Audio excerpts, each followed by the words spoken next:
In this Blender tutorial, I will show you how to create this procedural chocolate chip cookie in Blender. So this is a completely procedural material. The only modeling that we're going to be doing is just modeling this very simple cookie object, but then all of the details are going to be procedural. So all the details there on the cookie and the cracks in the cookie and also the chocolate chips, those are all going to be procedural in the shader editor. And this is the node setup for the procedural cookie material. And then after I show you how to create the procedural material, I'm going to show you how to join it together into this custom node group with all of these different values. So we have the scale, and this will change the entire scale of the texture.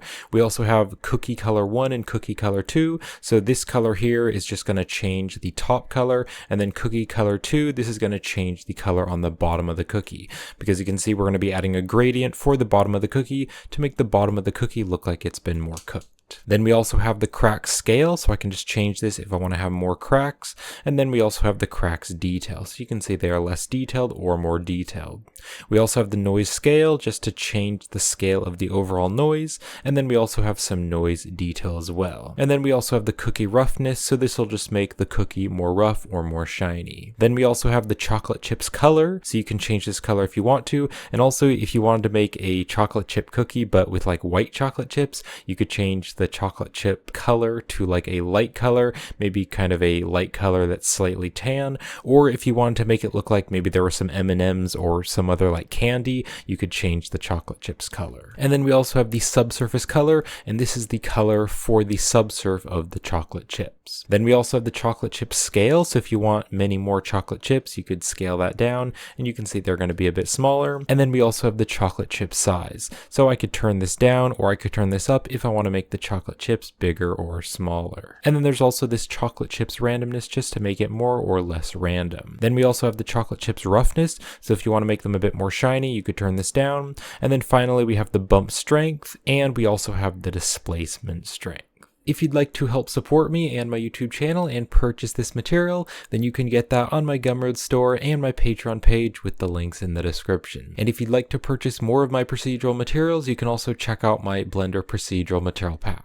And if you'd like to purchase all of my procedural materials, then definitely check out my newly released product, my Ultimate Blender Procedural Material Pack. So in my Ultimate Procedural Material Pack, you will get all of my procedural materials plus future updates with more materials. And in my Ultimate Procedural Material Pack, all of my procedural materials have been pre-set up as assets in Blender's asset browser. And all of the materials have been created as a custom node group with different custom values. So if you'd like to learn more about the product, I will have links in the description to where you can purchase the Ultimate Procedural Material Pack on my Gumroad store and my Patreon page. And I'll also have a link in the description to the product trailer video if you'd like to learn more about the pack. And finally, if you'd like to learn how to create any of my procedural materials, then you can check out my Blender procedural material tutorial playlist here on YouTube. So first we're going to be modeling a very basic cookie object. So what I'm going to do is press Shift A, and let's go here to Mesh, and I'm going to add a cylinder. Now the default primitive objects in Blender are a little bit higher than an average human, so to make this object a better scale, I'll hit S to scale.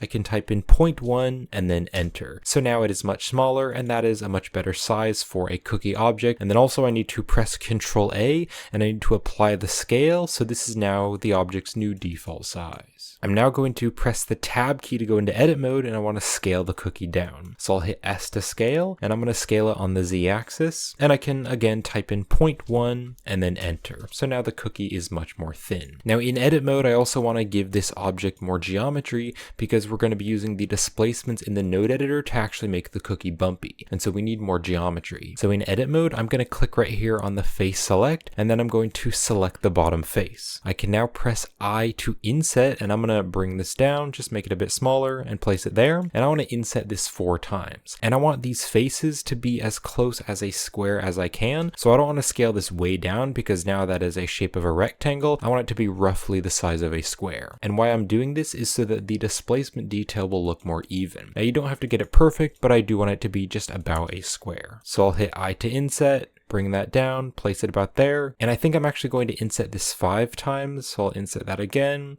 then inset that again, and then one more time, just inset it down like that. So now this has more detail for the displacements to use. And then I want to do pretty much the same thing up on the top here, but first I want to add a bevel on the edge. So I'm going to go up here to the top, and I can press the A key to deselect everything. Then I'm going to click right here to go to the vertex select, and I'm going to hold down the Alt key, and I'm just going to select that edge. I'm now going to press Control B, and Control B is going to add a bevel, and I'm just going to bevel that in and place it about there so that there is a bevel there on the front of the cookie. So I can now go right here to the face select, and I just want to select the top face. And I can press the I key to inset the face, and I'm going to bring that down, place it about there, and then hit the I key again, bring that down, and I'm just going to continue to inset that about 4 or 5 times. So inset that, and then I think I'll just do it one more time like that. So now there is lots of geometry that the displacements can use. And then also, if I press the 1 on the numpad, that's going to go to front view, and you can see right there, there's that little orange dot, and that is the object's origin. And so I actually want to bring the mesh up so that the object's origin is on the very bottom of the cookie. And why I'm doing that is because we're going to be adding a gradient texture, and we're going to make the cookie darker on the bottom and then lighter on the top. So you can press 1 on the numpad to go to front view, and I can now bring this cookie up on the Z-axis, and I'm going to bring it up and just place it right about there. And I'm doing this in edit mode, and that way the object's origin stays in the same location, but we can move the geometry around.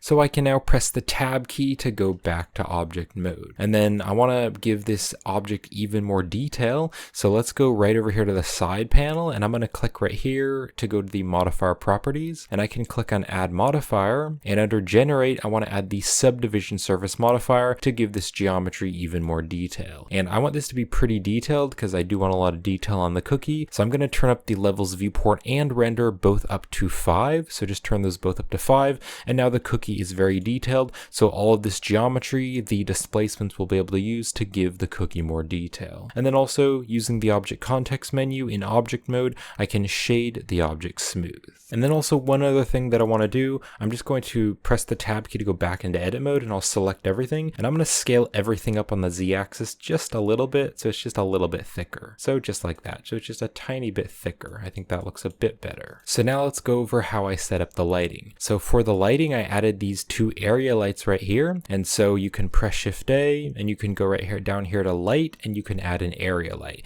And I just added 2 of them, and this one here, this is kind of pointing at the back of the cookie to kind of give a little bit of a rim light. And on this area light, I set the color here to a slightly yellow color, and this is right over here on the object data properties with the light selected. And I also turned the power up to 15. And then also I added another area light, and this one is a little bit smaller, but then it is a power of 40, and again it has a very, very slight yellow color. And then I also added a camera, and I zoomed the camera in and pointed it right up so it's very close to the cookie. And also if you select the camera and then go over here to the object data properties, I turned the focal length of the camera up to 80 so that it looks a bit more zoomed in, and I think that just looks a bit better. So I can hold down the Z button, and I can move my mouse up into the rendered mode to see the lighting. Now also to get some nice realistic lighting in the world, if you go right over here to the world properties, I added in this Machine Shop 02 1K HDRI. So this is a free HDRI from polyhaven.com. I'll have a link in the description if you'd like to download it. And I downloaded the 1K HDR version from Polyhaven. So once you download the HDRI, you can add a new world here,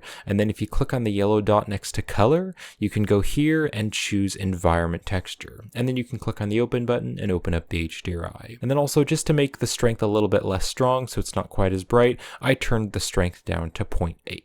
Now let's also click right up here to the render properties, and you can go down here to the color management. And to make the lighting look a bit nicer, I use the view transform of Filmic, and then I also changed the look here to high contrast. And then also, if you don't want to be able to see the HDRI in the background, you can open up the film tab right here, and you can checkmark the transparent button. And that way it's just not as distracting and you can't see the HDRI in the background. So now let's go over the displacement settings. So right up here, if you go over here to the render properties, you need to make sure that you're using the cycles rendering engine if you want to use the displacements, because Eevee doesn't support the material displacements. So make sure you are using cycles. And then I am in the shading tab, so I have the 3D viewport right over here and I'm in the rendered mode, and then I have the shader editor right here. So I'm going to click on the cookie object and let's click on new, and I can just rename this to chocolate chip cookie. Now to get the displacements to work on this material, I need to go right over here to the material properties, and I need to scroll down here,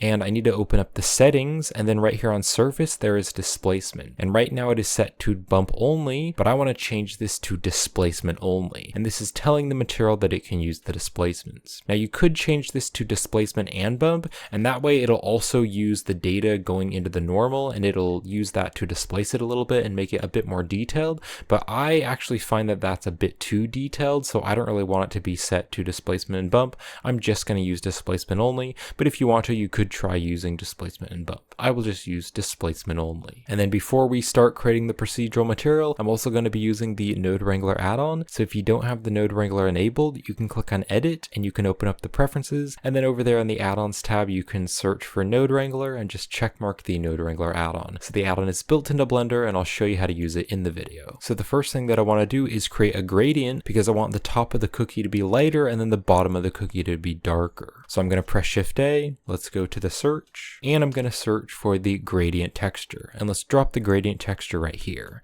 And then if you hold down the Control and Shift key, you can select different nodes, and that is using the feature of the Node Wrangler add-on, and it's going to preview the node on the object. And so you can see it's black over here and then it's white over here. Now also with the gradient texture selected, I'm going to press Control T. That's using another feature of the Node Wrangler, and it's going to add the texture coordinate and mapping. And I want to use the object coordinates, so let's put the object into the vector of the mapping. And then I can also click and drag to box select these nodes, and I want to bring them down here. And then with these nodes selected, I can press Control J, and that is going to add a frame, and I'm just going to add frames for many of the nodes just to keep my nodes nicely organized. And with the frame selected, you can also press F2 to add a node label, and I'm just going to rename this to mapping. So those are the mapping nodes, and make sure that you're using the object coordinates. And then the mapping node, this node here, this is going to be used to change the scale of the entire texture, because all the textures are going to be plugged in through this mapping. Now if I take a look at our cookie object, you can see it's black over here and then white over here, but I want to rotate this gradient because I want it to be black on the bottom and then white on the top. So I'm going to press Shift A, let's go to the search, and I'm going to search for another mapping node, and I want to put the mapping node in between the first mapping and the gradient texture. So just stick it right here. And so we can use the location, rotation, and scale to actually transform the gradient texture. So I can take the Y rotation and I can rotate this, and you can see it's going to rotate the gradient around. So I want to rotate this by 90 degrees, so I can just type in 90 and then enter on the rotation Y. And so now you can see it is lighter up here on the top, and then it is darker here on the bottom of the cookie. Now I want this cookie to look a bit noisy to make it more organic and natural. So I'm going to press Shift A, let's go to the search, and I'm going to search for a noise texture, and let's drop the noise texture right down here. And I'll just put it underneath the gradient. And then again, we want the object coordinates to be going into the noise texture, so let's take the mapping, and I can put that into the vector of the noise texture. And then I can Control Shift and select the noise texture to preview it. So I'm now going to change some of the noise texture settings. So I'm going to turn the scale up, and I think a scale of 50 is pretty good. And then let's also make it very detailed, so I'll turn the detail to the max of 15. And also this roughness here, I could turn that up to like a 0.6, so it's even more detailed. So I now want to mix this noise texture with the gradient texture. So I'm going to press Shift A, let's go to the search, and I'm going to search for the mix node. Let's drop the mix node here, and then if I click on color, I want to change this to float because we are using color values. And then I want to take the noise texture factor and I want to put that into B, and let's also Control Shift and select the mix to preview it. And then I want to take the gradient and I want to take the color and I want to put that into A. So basically we are mixing the noise texture with the gradient. And then also right here, if I click on mix, I want to change this type to multiply instead. And this way you can still see all the black values, but then where the light values are on the gradient, that's where you're going to be able to see the noise texture. So it is hard to see, but there is a little bit of noise there in those lighter values. Now let's also click and drag just to box select these, and I want to move them out of the way so I have a bit more space. Now this is very dark, and so I do want to make this gradient much lighter. So I'm going to press Shift A, let's go to the search, and I'm going to search for a color ramp, and I want to put the color ramp in between the gradient and the multiply. So just stick it right here. And then I can Control Shift and select the color ramp to preview it. So if I now drag these values, that is going to make it more light or more dark depending on which slider I drag. And so I'm going to drag this white tab way over, and I'm actually going to drag it very, very close to the black tab, so somewhere around there. And that way you can see that it's dark on the bottom of the cookie, but then it is very light on the top of the cookie. And I actually want to click on the black tab, and I want to drag this black tab out just a little bit. And so if I drag the black tab out, it's going to bring up the dark values. So I just want to bring it to maybe somewhere about there, actually maybe a little bit more down. And then I can drag the white tab around to somewhere around there. So I can now Control Shift and select the multiply to preview it, and that looks much better. So we now have our gradient, but then where it is white, you're able to see that noise texture. And then I want to be able to see the noise texture better, so we have this factor value, and the factor is going to control how much of the noise you can see. So if the factor is 0, it's just using the gradient, but then as I turn the factor up, it's going to add more and more of the noise. So I'll turn the factor all the way to 1 so that you can see lots of that noise, and that is looking really great. So that is the finished gradient texture. So I'm now going to click and drag just to box select these nodes,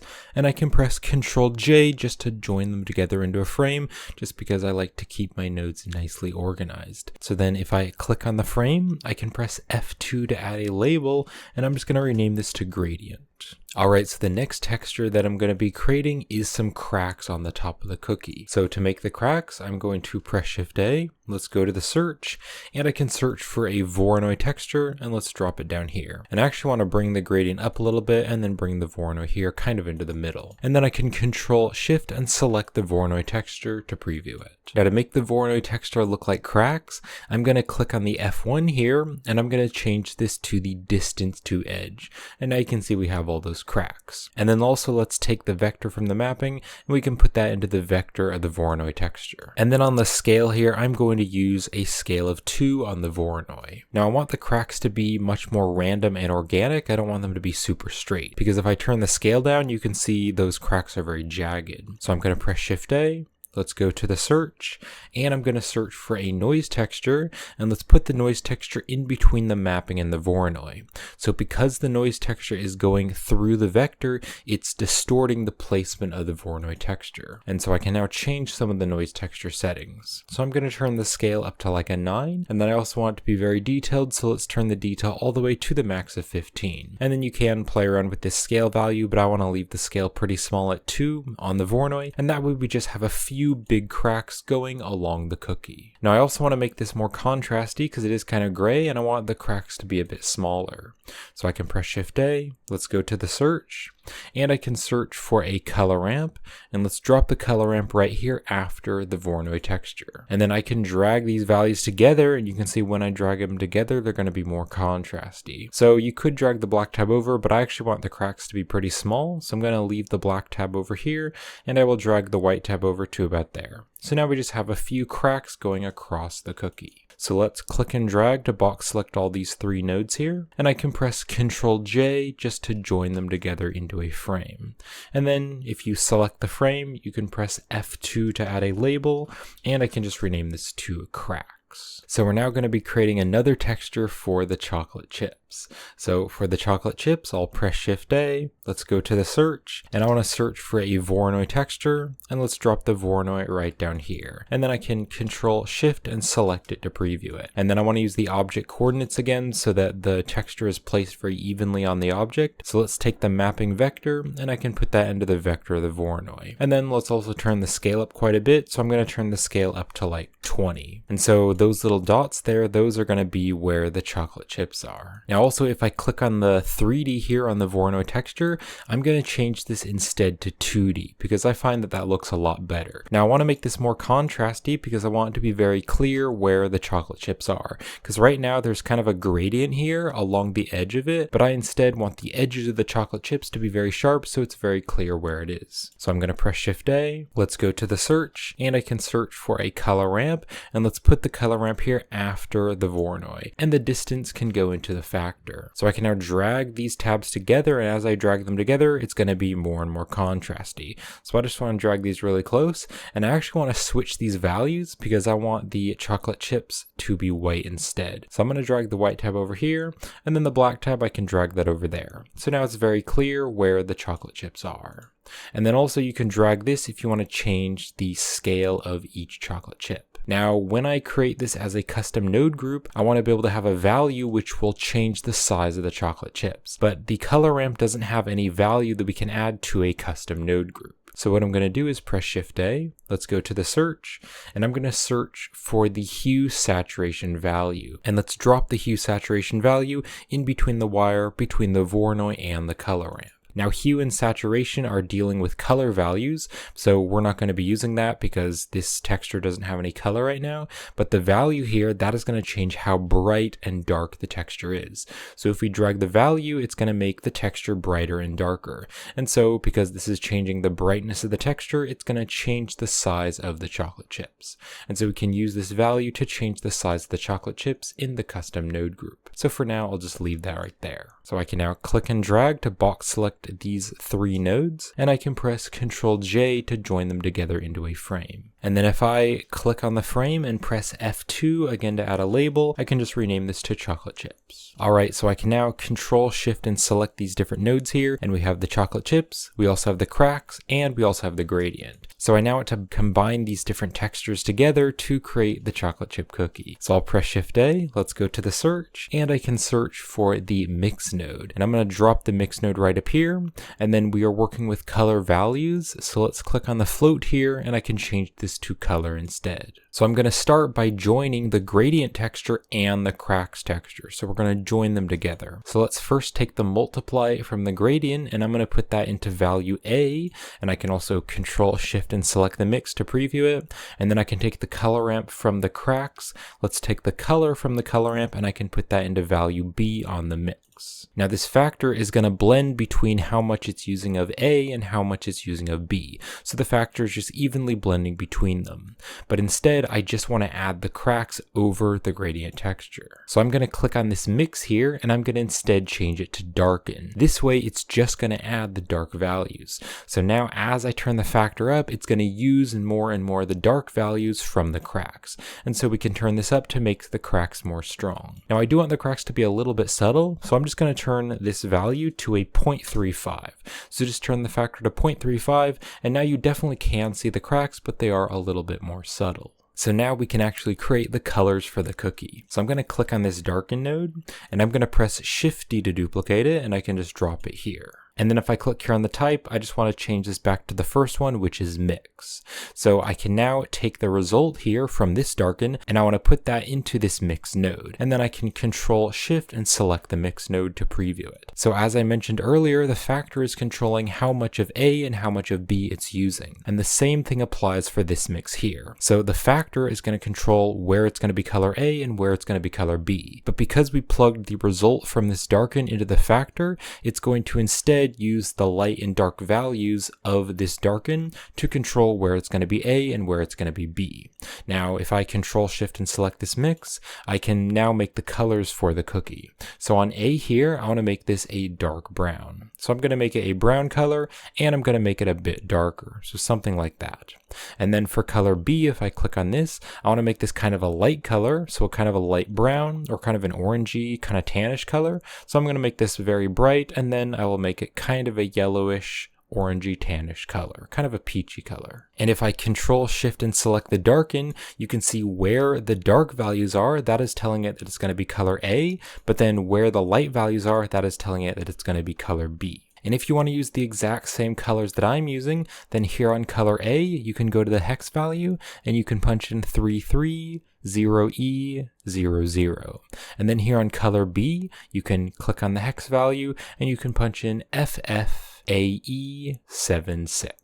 So that is looking pretty cool, but the top of the cookie is a little bit dark. And so I want to make it more contrasty. So I'm going to press Shift A. Let's go to the search, and I'm going to search for another color ramp. And let's put the color ramp in between this darken and this mix. So again, we can use the color ramp to make the values lighter or darker so they're more contrasty. So I can drag this white tab over, and as I drag it over, if I Control Shift and select the color ramp to preview it, you can see it's going to make the values brighter, and so that way it's going to use more of color B. And then I want to Control Shift and select the mix again just so I can see that. Now I do want to be able to see those cracks a little bit better, so what I'm going to do is hold down the Control key and then click 2 times. So click there and then also click right there. So we're going to add 2 other tabs in the color ramp. And then I can drag these tabs around, and I just want to bring them to about there. And then I can make these colors darker. So if I click here on the color, let me zoom out a bit, I can make this darker. And so if I make it darker, now you can see that edge of the cookie is going to be a bit darker.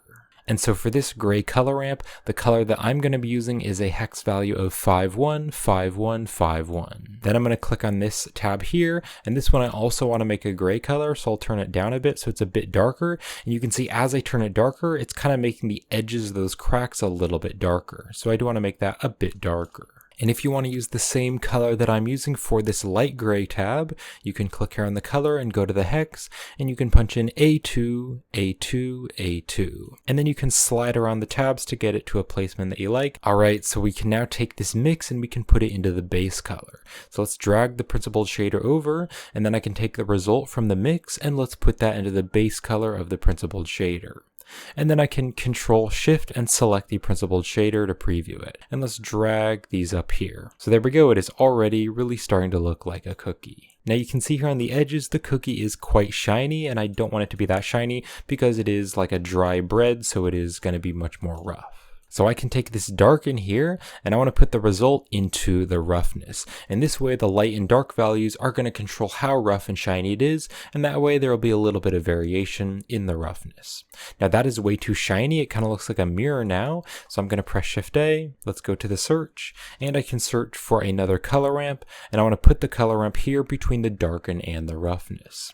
And then if I make the values lighter, it's going to make the cookie more rough. You can see if I take this black tab and turn it up, the cookie is much more rough. Whereas if I make it darker, it's going to be more shiny. So I just want to make this kind of like a light gray so that the cookie is more rough. And I'll be using a hex value of B1, B1, B1 on this light gray color on the color ramp. Now later in the video, when we create the custom node group, I do want a value to be able to control the roughness of the cookie.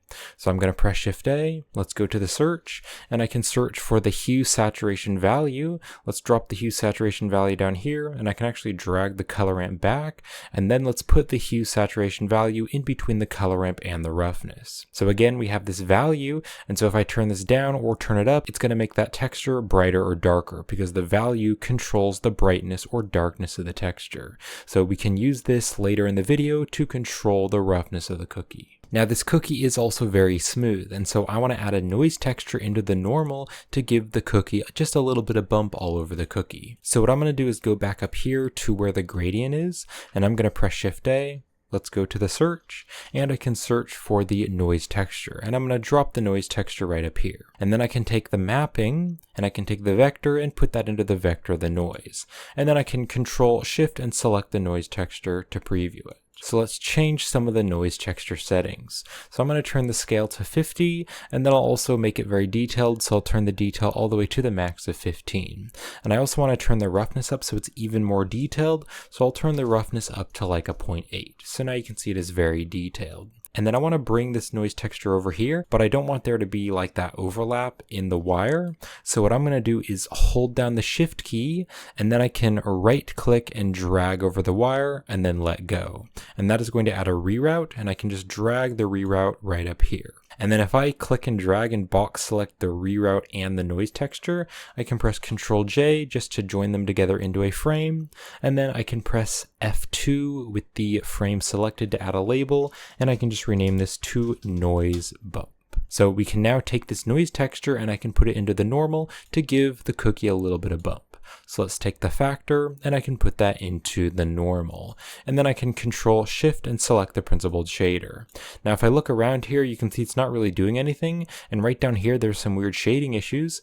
And that's because this is black and white data, but then this is normal data. So we need a node here to convert the black and white data into normal data that the principled shader can use. So I'm going to press Shift A, let's go to the search, and I can search for the bump node. And we want to put the bump node in the wire between the noise and the normal. So just stick it down here. And then to actually convert it to normal data, we want the noise to be going into the height value of the bump. And now you can see the cookie looks all bumpy. There's just a little bit of noise and bump all over the cookie. Now that is a bit too strong, so I'm going to turn the strength down to just like a 0.2 so it's not quite as strong. But now, especially if you look here kind of on the side of the cookie, there's just a little bit of bump all over the cookie. Now I also want this gradient texture to be controlling the bump as well. So I can click on this bump and I can press Shift D to duplicate it and I can drop it down here. And then the normal can go into the normal. And so this way we can mix multiple bump maps together. So we now have this extra height value that we can add data into. So I want to take the multiply result here from the gradient and I can put that into the height value of the bump. And so this way it'll give it even more detail. And I can Control Shift and select the bump to preview it. So you can see we have some overall noise. And then if I Control Shift and select the other bump, there's even more detail. So I can Control Shift and select the principled shader. And then as well as that, I want to add a little bit of bump where the cracks are. So again, we can click on this bump, we can press Shift D to duplicate it, drop it down here, and the normal can go into the normal. So we now have this extra height value. So I can take the cracks color ramp and let's put the color into the height of the bump. And so now you can see where the cracks are, it is just bumping in just a little bit. And if I Control Shift and select this bump, you can see it. So there are the little cracks and they're going in a little bit. And then we also have this one and then this one. All right, so I now want to add the chocolate chips to the cookie. So what I'm going to do is actually create a different shader. And so we're going to have a cookie shader and then a chocolate chip shader, and we're going to join them together. So I'm going to press Shift A. Let's go to the search and I can search for the principled BSDF. And let's stick this down here. And then we can Control Shift and select it to preview it. So right here on the base color, I want to make this a very dark brown because that is the color of a chocolate chip. So just make it kind of really dark, even slightly red and pretty dark. And if you wanted it to be like a dark chocolate chip, you could make it even darker. Or if you wanted it to be like a milk chocolate chip, you could make it a bit brighter. Or of course, if you wanted white chocolate, you could make it white as well. And for the base color of the chocolate chip, I'm going to be using a hex value of 261503. And then I also want a little bit of subsurface just to allow a little bit of light through, and that'll make the chocolate look a bit more like food and make it look a bit more realistic. Because if we turn up the subsurface, it's going to allow light to go through the chocolate. Now I don't want very much subsurface, so I'm going to turn the subsurface to a 0.002. But now if I zoom in there, you can see it just looks a bit more soft. And then right here on the subsurface color, I also want to make this a very dark color, kind of red, and then let's make it very dark. So kind of a reddish orangey color, something like that. And the hex value that I'll be using for the subsurface color is going to be 391309. And then also on the roughness here, I do want this to be a bit more shiny, so I'll turn the roughness to like a 0.4. So that is it for the chocolate chip shader. So I now want to join both of the different shaders together. So I'm going to bring the material output back, and then I'm going to click on the principled shader, and then hold down the Shift key and select the other principled shader. So I can now press Control 0, and that is using a feature of the Node Wrangler, and it's going to add this mix shader, and so both shaders are going into the shaders, and then we also have this factor here, and just like the mix node with the factor with what I was talking about earlier, this factor here is going to control how much it's going to be of one shader and how much it's going to be the other shader. But I don't want to evenly blend between them using this factor. I instead want to put a texture into the factor to control where it's going to be the chocolate chips. So I just want some little areas to be the chocolate chips, but then the rest to be the cookie. Now, if I go right over here, you can see we have our chocolate chips texture, and I can Control Shift and select this color ramp to preview it. So you might think that we just want to take this color ramp here from the chocolate chips and put that into the factor. And that is true, although if you look down here on the bottom, you can see that there are chocolate chips on the bottom. And I don't want to be able to see the chocolate chips on the bottom, I just want to be able to see the chocolate chips on the top of the cookie. So before we put the texture into the factor, we need to edit this texture and we need to remove the chocolate chips from the bottom of of the cookie. So what I'm going to do is press Shift A, let's go to the search, and I can search for another mix node. And I want to put the mix node right up here above this principled shader. And then again, we're working with color values, so let's click on the float here and I can change it to color. So now what I want to do is I want to first take this color ramp here from this gradient, and I want to put the color into the factor of this mix. And then I want to take the chocolate chips color ramp and I want to put the color all the way up here and I want to stick it into color B. And then I can Control Shift and select the mix to preview it. And then right here on color A, I want to make this fully black so you can just see the chocolate chips. So now because this color ramp gradient is going into this mix, it's controlling where it's going to be A and where it's going to be B. So B is the chocolate chips and then A is just the black color. And so basically we're using it as a mask to get rid of the chocolate chips on the bottom. Now if you look here on the edge, some of the chocolate chips are kind of fading away a little bit, and that is because if I Control Shift and select the color ramp on this gradient, you can see the gradient is fading to black right there. So if I Control Shift and select this mix to preview it, you can see some of the chocolate chips are kind of fading away. And so I just want to make the chocolate chips more contrasty. So I can press Shift A, I can go to the search, and I can search for a color ramp, and let's put the color ramp here after the mix. And then I can drag these values and that's going to make it more contrasty. So I just want to click on the white tab and I want to drag the white tab over so it is much more contrasty. So something like that is pretty good. So now you can see the chocolate chips are much more strong and you're able to see them better. And then if I click and drag, I can box select both of these nodes and I can press Ctrl J to join them together into a frame. And then if I select the frame, I can press F2 to add a label, and I just want to rename this to shader factor. So I can Control Shift and select the mix shader, and then I want to take the color ramp color and let's put that into the factor. So the black and white values are controlling where it's going to be the cookie and where it's going to be the chocolate chips. So now you can see we have some little chocolate chips on our cookie.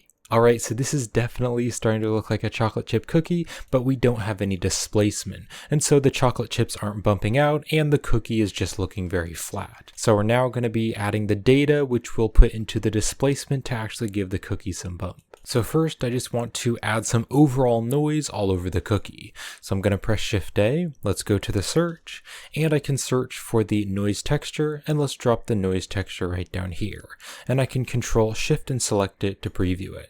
And then also I want to use the object coordinates because you can see it's kind of stretched here on the edge. So again, let's take the mapping and I can take the vector and I can put that into the vector of the noise texture. And then you can see that it's overlapping. So what I'm actually going to do is just drag this noise texture down, and then I can hold down the Shift key and right click and drag over the wire and let go. And that's going to add a reroute. And I can bring the reroute over, and I'm just going to stick the reroute down here just to keep my nodes nicely organized. So now let's change some of the noise texture settings. So I'm going to turn the scale to 50 just so that you can see more of the texture. And then I'll also turn the detail all the way to the max of 15. And then I actually want it to look a little bit more bumpy and lumpy because this is going to be used in the displacement. So I'm actually going to take the roughness and I'm going to turn that down to 0.3. And you can see it's a little bit less detailed, but I think that looks better for the displacement. So now I actually want to be able to see this taking effect as I create the rest of the displacement.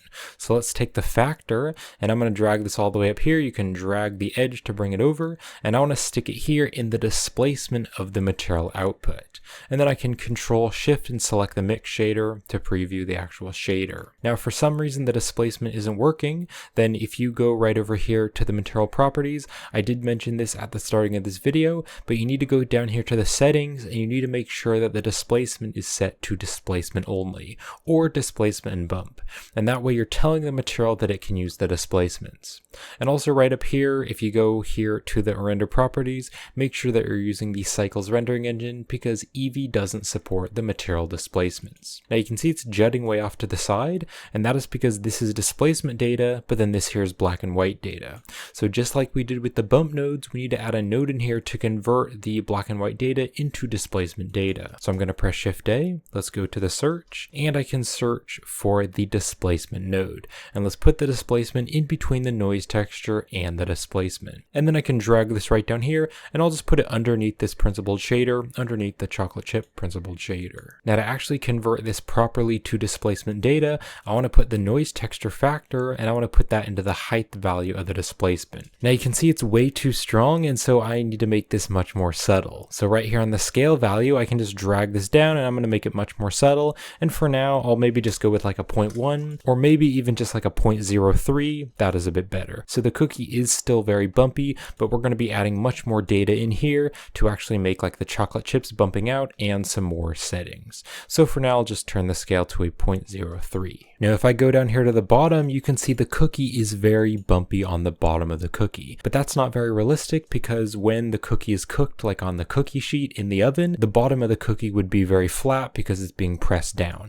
And so just the top of the cookie would be bumpy. And so I basically just want to remove the noise from the bottom of the cookie so that it's only bumpy on the top.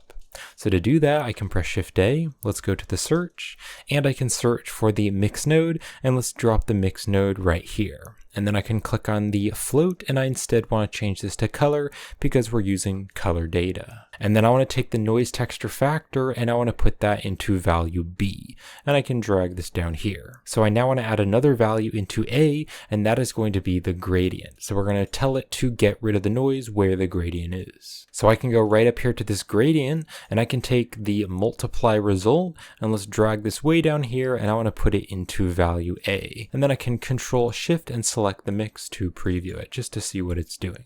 Now I just want to add the dark values because this gradient here is dark. So let's click on the mix here and I can change this instead to darken. And then I also want to turn the factor all the way up to 1. So now you can see it is dark down here, but then the noise is right up here. So I can now take the darken result and I can replace that for the noise texture into the displacement. So let's take the darken and I can put that into the height value. And now you can see that it's kind of all messed up, and that is actually because of this mid-level. So I need to turn this mid-level down to 0. And now you can see that it's very flat there, and actually just to see this better, I'm going to Control Shift and select the mix shader, and you can see it is very flat other than the bump, but the displacement is very flat there on the bottom of the cookie, but then right up here the displacement is stronger. Now I do want to make that bump a little bit stronger, so right here on the scale, on the displacement scale, I'm going to turn this to like a 0.08, so that is a bit stronger. And then there is a problem here. You can see the cookie is very jagged and it's very sharp, and that's actually because I chose the wrong value here. So if you go here to the darken and click on this, I instead want to change this to a multiply instead. And now you can see it is a bit more bumpy and it's not quite as sharp. So that is what I want. Now if I go right up here and look at this wire here, you can see the wire is really overlapping. So just to organize my nodes better, I'm going to hold down the Shift key and right click and drag, and then let go when I've dragged it over the wire, and that is going to add a reroute. And so I can just drag the reroute down here, and that way the wires aren't overlapping quite as much. Alright, now I also want to mix the cracks into the displacement, because where the cracks are, I want it to be going back in. So I can click on this multiply, and I can press Shift D to duplicate it, and let's stick it here. And then I want to take the multiply result, and I want to stick that into value A. And then I can kind of drag this up here. And then I can also Control Shift and select the multiply to preview it. Now if I click on the multiply, this one here, I want to change this one to darken. So it'll just add the dark values. And so I can now mix the cracks into this darken. So if I go right over here to the cracks, I want to take this Voronoi texture and I want to pull out a wire from the distance, and I'm going to drag this over. And I want to stick it into the factor of the darken. So just stick it into the factor. And then if I go here to color B, I want to be fully black. Now you can see it's not really doing much. I can't really tell where the cracks are, and that is because this Voronoi texture is pretty subtle, and so I want to make it much more contrasty. Now you might be thinking I could just use this color ramp, because if I Control Shift and select this Voronoi, you can see there's the Voronoi, and then if I Control Shift and select this color ramp, you can see that it's much more sharp. But I actually don't want to use this color ramp because I actually want to flip the values, and I want to change the amount of contrast. So I'm going to Control Shift and select this darken again to preview it. So I'm going to press Shift A, let's go to the search, and I'm going to search for a color ramp, and I want to put the color ramp here in the wire between the Voronoi and the darken. And so I can now Control Shift and select this color ramp to preview it. And so we can drag around these values to change the contrast of those cracks. So I actually want to flip the values, so I'm going to drag the black tab over here, and then I'll drag the white tab over here. And then I can drag the black tab over, and I'm going to bring this to about there. So it is a little bit hard to see, but where the cracks are, it's actually very light. And if I kind of zoom in there, you can see it a bit better. So where those cracks are, it's a little bit lighter. So now if I Control Shift and select the darken, you can actually see those cracks. So basically this color ramp is going into the factor, and the factor is telling it where it's going to be A and where it's going to be B. So then color B here, that is going to be the color of the cracks. So that's why I turn it all the way to 0, so the cracks are darker. So I can now Control Shift and select the mix shader, and you can see it's still not doing anything, but that's just because I need to take the darken and I need to replace that in the height value. So I'll stick it into the height value. And now if I zoom in there, you can clearly see that the cracks are going back in. And this is now really starting to look like a chocolate chip cookie. Alright, so I now want to mix the chocolate chips into the displacement, because right now you can see the chocolate chips aren't bumping out at all. They're basically just over the surface, but they're not actually popping out. Now, just like we did earlier up here with this mix node, I want to remove the chocolate chips from the bottom, because if we leave the chocolate chips on the bottom, then the displacements are actually going to be popping down from the bottom of the cookie, but I don't want that. So we can actually use this mix node right here. And if I Control Shift and select this mix node, you can see it is the texture with the chocolate chips, but the chocolate chips are not on the bottom. So I can now press Control Shift D. So Control Shift D is going to duplicate the node, but it's going to keep the wires plugged up. So I can drop it here, and then I just want to press Alt P, and Alt P is going to remove the mix node from the frame. And so I can now just drag this way down here, because we're going to use this into the displacements. So I'm going to drag this over to about here, and I'm going to stick it underneath the multiply. And then you can see there's a lot of overlapping wires, so you don't have to do this if you don't want to, but again, I'm going to hold down the Shift key, and I'm going to right click and drag and let go, just to add a reroute there, and I can kind of drag this reroute down here, and then I can also hold down the Shift key and right click and drag and let go to add another reroute, and I'm just going to bring that down there just so that it's a bit more organized. So I can Control Shift and select this mix to preview it. And so I now want to mix in the cookies into the displacement, and we'll put that into the displacement node. So I'm going to click on this mix here, and I'm going to press Shift D to duplicate it, and let's stick it here. And then I want to take the darken, and I'm going to put that into value A, and then I want to take this mix here, and this mix is the chocolate chips, and I want to put that into value B. And then I can Control Shift and select it to preview it. So you can see we are mixing them both together, and I actually want to click on the mix here, and I want to change this type to add instead. And this way it's going to add the lighter values, and so that is a bit brighter now. So I can now take this add result, and I want to put this into the height value of the displacement, and then I can drag this up here. So I can now Control Shift and select the mix shader to preview it. Now you can see the chocolate chips are like super bumpy, and so I need to make them less strong. So if I go back to the add here, this factor is going to control how much of the chocolate chips it's adding. So if I turn the factor all the way up to 1, it's using lots of the chocolate chips, and if I Control Shift and select it to preview it, you can see as I turn the factor up, it is much lighter. So if the texture is lighter, then the displacement is going to make it stronger. So I'm going to turn the factor way down so it is much more subtle. And actually, I'm going to use a factor value of 0.04, just a 0.04, so it is very subtle. And then I can Control Shift and select this mix shader again. Now you can see that is like so subtle that the chocolate chips are barely popping out at all. And so what I want to do is actually just make the chocolate chips more contrasty, because if I Control Shift and select this mix, you can see they are a little bit gray and they are kind of a little bit faded on the edges, and I want them to be very sharp on the edges. So I'm going to press Shift A, let's go to the search, and I'm going to search for another color ramp, and I'm going to put the color ramp here in between this mix and the add. And then I can Control Shift and select the color ramp to preview it. So I can now just drag the white over, and as I drag the white over, you can see they're going to be more contrasty. And so you can actually see it taking effect. If I drag this way over, now the chocolate chips are bumping up a lot, or if I drag this back, they're not popping out quite as much. So I just want to drag that to about there, kind of in the center. And then I can Control Shift and select the mix shader. So now you can see the chocolate chips are just popping out a little bit. Now there is another problem. If I go right over here to the edge, you can see that the chocolate chips on the edge are kind of fading away and they're not quite as strong. And that is because if I Control Shift and select this mix here, again, you can see that the chocolate chips are kind of getting faded and darker. So I just want to make the factor more contrasty so that the chocolate chips are stronger. So I'm going to press Shift A, I'm going to go to the search, and I'm going to search for another color ramp, and I want to put the color ramp here in this top wire going into the factor, because if you go right up here, you can see this color ramp gradient, that is going into this color ramp, and then that is going to go into the mix. I can also drag this down and maybe drag this over just to organize the nodes a bit better. So I can now drag this white tab over, and that's going to make the chocolate chips more stronger. So I'm just going to drag this over to about there. And also you can see the chocolate chips on the top are kind of popping out a little bit more, and I do like that better. So I'm going to Control Shift and select the mix shader. So there we go. You can now see the chocolate chips are a bit sharper and they have a bit more shape, and that is exactly what I want. And that is it for the displacement of the cookie. So I'm just going to click and drag just to box select all of these nodes here. So all these nodes, and then I can press Control J just to join them together into a frame. I can maybe bring this down, and I can also drop some of these reroutes in here. I think I will do that. And I can also kind of bunch these up just so that they're a bit more compact. And then if I click here on the frame, I can press F2 to add a label, and I'm going to rename this to displacement. So we are almost done with the procedural cookie, but there is just one more thing that I want to do, and that is that I want to add the chocolate chips into the bump. So if I Control Shift and select this mix right here in the displacement, that is going to be a really great texture to put into the bump to make the chocolate chip cookies popping out just a bit more. So I'm going to go right here to the bump, and I'm going to click on this bump, and I'm going to press Shift D to duplicate it. And I don't want to stick it here because that'll connect it with the wires. So I'm just going to drag it down here in the free space. And then I can take the normal and I can put that into the normal of this bump.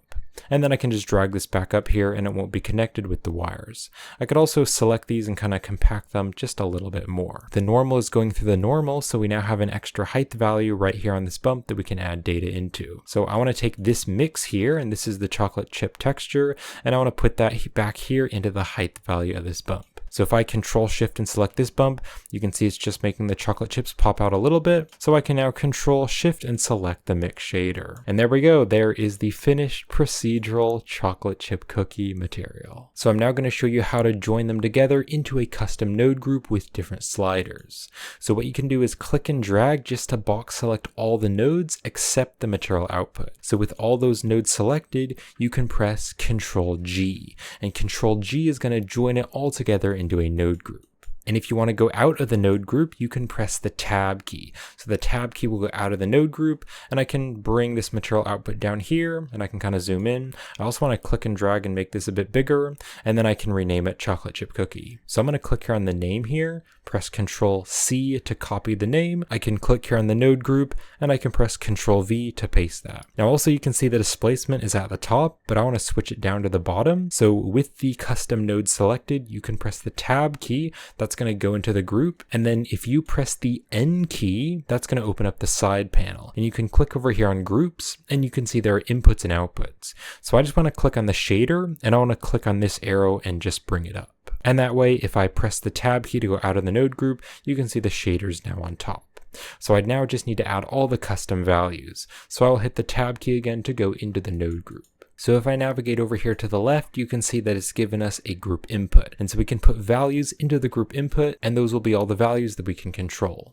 So the first value that I want to add is the overall scale, just to scale the entire material. So we can take the mapping scale, and we can put that here into the group input. And this way it'll control the scale values for the entire material. And then if you click here on the scale value, right now this is going to be 3 values. If I press the tab key to go out of this, you can see there are X, Y, and Z values. But I instead just want to use one scale value. So I'll press the tab key to go into the node group. And if you click here on scale on the inputs, you can click on the type here. And I instead want to change it to float. And that way it's going to use one value. Now you can see it's gotten rid of the cookie, but that's just because I need to hit the tab key. And then here on the scale, I need to turn it back to the default of 1. And now the cookie is back. So I can tab again to go into the node group. So the next values that I want to add are the cookie colors. So I can drag the group input over here. I'm just going to drag it over here. And then I can take color A, and I want to put that in here. And also color B, I want to put that into the group input. And I actually want to flip these 2 colors. So if I click on B, I can click on the arrow there just to flip it, and then I can rename these. So I'm just going to rename these to cookie color 1, and then this one here, I'm going to rename this to cookie color 2. So now I can press the tab key to go out of the node group, and you can actually see there's the custom colors. Let's hit the tab key again. So I can now bring the group input back down here. And the next values that I want to add are the cracks. So if you go right here to the cracks, you can see there's a crack scale, and then also on this noise texture, there is a detail value right here. So I'm going to take the scale from the Vorno here in the cracks, and I can put that into this value. And then if I double click on this to rename it, I can just rename it to cracks scale. And then right here on the noise texture in the cracks, I can take the detail and let's put that right in there into the custom node. And then right here on the detail, let's click on this to rename it. And I can just rename it to cracks detail. All right, so the next values that I want to add are some noise scale and some noise detail. So right here in the gradient, we have this noise texture and we have a scale and a detail. And you can see if I move this around, kind of scale it, it's going to change the size of the overall noise. So I can put the noise texture scale, let's put that in there. And also the detail, let's put that in there as well. And then I can double click on these to rename these. So I'm going to rename this to noise scale, double click on this, and I'm going to rename this to noise detail. All right, so the next value that I want to add is the cookie roughness. So if I go right over here to this principled shader, this hue saturation value can be used to control the brightness and darkness of this color ramp, and that's going to control the roughness. So let's take the value, I can drag this over, let's bring it back over here, and we can stick it into the group input. And then if I double click on this to rename it, I can just rename it to cookie roughness. So I now want to add some values for the chocolate chips. So let's take the group input and I can drag this way over here, just kind of bring it up here. And then I can take the base color of this principled shader and I can stick that right there. So that is going to be the chocolate chip color. And then right here on the subsurface color, I can also put this right up here and that'll be the subsurface. And you can see the group input was stuck here in the frame. So I can just press Alt P to bring that out of the frame. And then I can just kind of bring this back here. So now I have the base color and the subsurface color. So if I double click on this to rename it, I'm going to rename it to chocolate chip color. So if I zoom in here, we now have chocolate chips color and the subsurface color. All right, so the next ones that I want to add is the chocolate chip scale and the chocolate chip size. So I can bring this down here. Now to change the scale of the chocolate chips, we can change the Voronoi texture scale here in the chocolate chips. Because if I drag this around, that's going to change the size of those dots. So I can put the scale into this value here, and then I can double click on this to rename it, and I can rename it to chocolate chip scale. And then I also want to change the size of each individual chocolate chip, and this hue saturation value, we can turn up the value, and that is going to make it brighter or darker, and so that's going to change the size of the chocolate chips. So let's put the value into this one here, and then I can just rename this, and I'm actually just going to copy the chocolate chips, double click on this, press Ctrl V, and then I can just type size. So chocolate chips size. Now this Voronoi texture also has a randomness, and so we can put this in as well to change the randomness of the chocolate chips. So let's put the randomness right in here, and then I can double click on this to rename it, and I can press Ctrl V to paste the chocolate chips. So now it says chocolate chips randomness. And the last two values that I want to add are the bump strength and the displacement strength. So right here on these bump nodes, you can see all of these values are all 0.2. And so I can all put them into the same socket, and that way we can use one value to control all of them. So let's take the bump strength here. I can drag this over and I want to stick it in here. I can go back here, click on the next one, bring out a wire, and I can stick this here into the bottom one as well. So put it into the same one. Then I can go back here to the next one. I can click and drag, and I'm going to drag this over here, and I can put it into the same strength value. And then one more time, this one right here, I can drag this over, kind of bring it down, and I can stick it in there. And then if I double click on this to rename it, I can just rename it to bump strength. And then the last value that I want to add, if I go right over here, the last value is the scale of the displacement. So I can pull out a wire, I'm going to drag this over, and I'll stick it into the last one here. And then if I double click on this to rename it, I'm going to rename it displacement strength. And that is it for all the custom values. Now I'm sure there are some other custom values that you could find and add in, but I think these are the most ones that you'd want to use. So I can now press the tab key to go out of the node group, and I can click and drag to make this bigger. So let's just review all the settings and make sure they work. So we have the scale value to change the entire scale of the textures. We also have the cookie color. So this first one here is going to change the top cookie color. And then this one here, that'll change the bottom cookie color. We also have the crack scale, so I can make a lot of small cracks if I want to. Also the cracks detail, I can change that. And then we also have noise scale, and we also have noise detail as well. And then we also have cookie roughness, so I could make it more rough or more shiny. And then if I make this bigger, I want to be able to read all of these. So we now have chocolate chips color, so I could make this brighter. And if I want to make it look like a milk chocolate, maybe I could make it a little bit brighter. Or if I wanted to make it look like white chocolate, I could make it really bright and make it kind of a yellow color. Or if I wanted to make it look like M&Ms or chunks of candy or something, I could make it a different color. I'm going to press Ctrl Z though and just leave it as a dark color. And then we also have the subsurface color for the chocolate chips. So then we have the chocolate chip scale, so that'll make the chocolate chips bigger or smaller. Also the size of the chocolate chips, so I can make like mini chocolate chips or like giant chocolate chips, something like that. And then also we have the chocolate chips randomness to kind of change the placement. And then we also have the bump strength. And finally, the displacement strength to make the cookie much more bumpy. And there is the final render. So that is going to finish it up for this tutorial. So I hope you were able to follow along. I hope you enjoyed it, and thank you so much for watching. And if you'd like to help support me and my YouTube channel, then you can purchase the finished project files on my Gumroad store and my Patreon page. Links are in the description. And I do really appreciate your support.